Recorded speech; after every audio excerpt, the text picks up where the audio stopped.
Good morning and welcome. I'm Miss Groot, a 4th grade teacher with the Gulfport School District. Today, we're going to be talking about measurement. Our I can statement for today is I know relative sizes of measurement units within one system of units. I can express measurements in a larger unit in terms of a smaller unit. I can record measurements equivalents in a 2-column table. Let's get started with some important vocabulary for this lesson. So our first vocabulary word is convert, which means to write an equivalent measurement using a different unit. Customary system, the measurement system commonly used in the United States that measures length in inches, feet, yards, and miles, liquid volumes in cups, pints, quarts, and gallons, and weight in ounces and pounds. The metric system is the measurement system that measures length based on meters, liquid volume based on liters, and mass based on grams. Let's get started with our first practice problem. Sally misses an exercise class. She wants to know if she has enough time to do her errands before the next exercise class. The next class starts in 195 minutes. It takes Sally 3 hours to do her errands. Does Sally have enough time to do her errands before the next class starts? So we have 2 unit of measures here. We have 195 minutes and we have 3 hours. Now, are minutes and hours the same thing? No, they're not. So what do we know about the relationship between minutes and hours? We know that 1 hour equals how many minutes? 60. Great job. But we have more than 1 hour. How many hours do we have? We have 3 hours. So what we're going to do, and if you remember back when we did equivalent fractions, we set our equivalent fractions up like this. And whatever we did to that top, we're also going to do to the bottom. So what did we do to 1 to get it to 60? We multiplied by 60. And so whatever I do to this top equation, I'm also going to do to the bottom to figure out how many minutes 3 hours is. So we're going to say 3 times 60. Now remember back to the beginning of the year when we started multiplying by tens. I can do 3 times 6 in my head. What is 3 times 6? 3 times 6 is 18. So 3 times 60 would be 180. Very good. Now let's reread our problem now that we know 3 hours is the same thing as 180 minutes. Sally misses an exercise class. She wants to know if she has enough time to do her errands before the next exercise class. The next class starts in 195 minutes. It takes Sally, now let's stop. Instead of saying hours, let's say minutes. It takes Sally 180 minutes to do her errands. How much time did we say she has before the next class? 195. So is 180 more or less than 195? Less. Very good. So Sally does have enough time to do her errands before the next class. Great job. Our next practice problem, we're going to order the measures of weight from least to greatest, but we have different units of measure again in this problem, but it's not minutes and hours. This time it's pounds and ounces, and pounds and ounces are not the same. They give us a super awesome chart that can help us change from pounds to ounces. So I know that 1 pound is equivalent to 16 ounces. Now, some of these units of measures are already in ounce form, so we don't have to change them. But I see some that are in pounds. Can you count how many are in pounds? 2. Very good. So we have 3 pounds and we have 16 pounds. And these 2 need to be changed to ounces. We're going to do the same thing we did, setting our problem up the same way. What relationship do we know between pounds and ounces? We know that 1 pound equals 16 ounces. In this first problem right here, I have 3 pounds. Now remember back to when we did equivalent fractions. Whatever I do to the top, I have to do to the bottom. So now we're going to figure out what 3 times 16 is. And if that's hard for you to do in your head, we can break it apart. Okay, so we're going to draw our box model.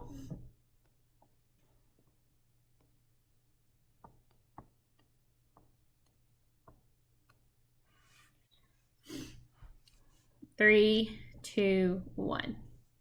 I'm going to say 3 times 10 is 30. 3 times 6 is 18. And then I'm going to add 30 plus 18, which is going to give me 48. All right, so we changed that one. That's going to be 48 ounces. All right, now I need to change 16 pounds. We're going to set it up the same way. 1 pound equals 16 ounces. So they multiplied by 16. Whatever I do to the top, I have to do to the bottom. This time I have 16 pounds.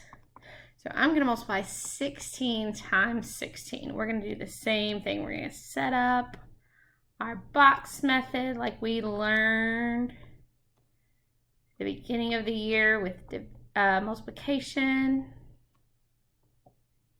Break my number apart into expanded form. 10 times 10 is 100. 10 times 6 is 60. 10 times 6 is 60. And 6 times 6 is 36. Now I'm going to line up all my digits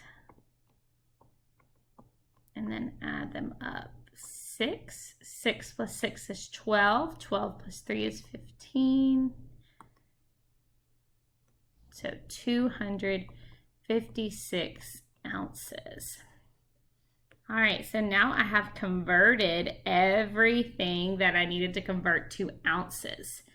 Now I need to order them from least to greatest. I'm going to change my pen color real quick so we can number them. All right, so least, is that the smallest number or the largest number? Least is the smallest number. So I have 48 ounces, 30 ounces, 256 ounces, 2 ounces, 288 ounces, and 15. What's the smallest number? Good, 2 ounces would be first. What would the next smallest number be? Good, 15 ounces would be second. 30 ounces would come next. Now I have 48, 256, and 288 left. What's the next smallest number? Good. So 48 ounces or 3 pounds, which is what we started with. All right, my next smallest number would be 256 ounces or 16 pounds. And then my largest number would be 288 ounces. We're going to put that in spot 6. Awesome job. Okay, so the next thing I want to talk about is the gallon man. And I like to use a little story. I actually kind of call it my gallon castle and not the gallon man. And so what I say is, I say there once upon a time was a big castle called Gallon Castle. And in Gallon Castle lived 4 queens. But queens really stands for court. So in that castle lived 4 queens. And each queen had a prince and a princess. Who knows what P stands for in measurement? The P stands for pints. And each prince and princess had 2 cats. 2 cats.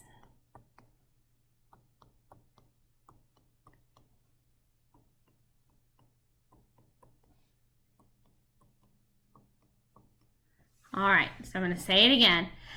Once upon a time long ago, there was a castle called Gallon Castle. And in Gallon Castle lived 4 queens. That's right.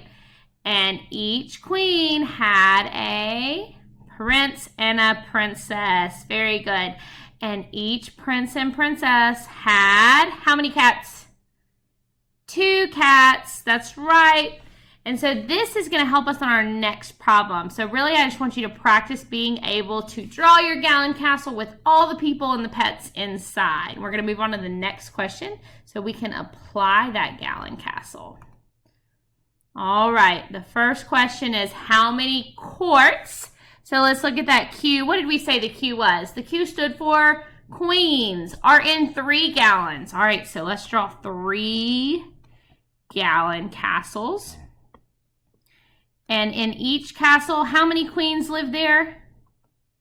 How many queens lived in a Gallon Castle? 4 queens lived in each Gallon Castle.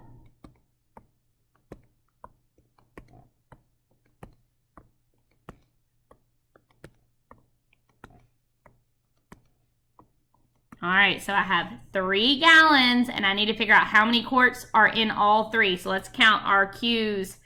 1, 2, 3, 4, 5, 6, 7, 8, 9, 10, 11, 12. So there are 12 quarts in 3 gallons. All right, now it wants to know how many cups are in 2 quarts. So let's draw our Gallon Castle again.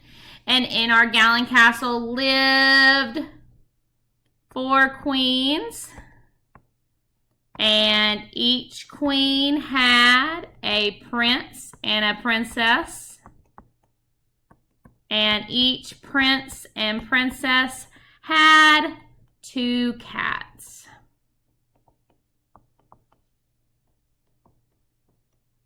All right, so let's look back at our question. How many cups, which is C, so we're looking at our cats, are in 2 quarts? All right, so it only wants us to look at 2 quarts. So I'm going to change my color. We're only looking at these 2 quarts. How many cups are in 2 quarts? So let's count. 1, 2, 3, 4, 5, 6, 7, 8. 8 cups. Great job. Now it wants to know how many cups are in 8 pints. So let's draw our Gallon Castle again. In Gallon Castle lived 4 queens. Each queen had a prince and a princess.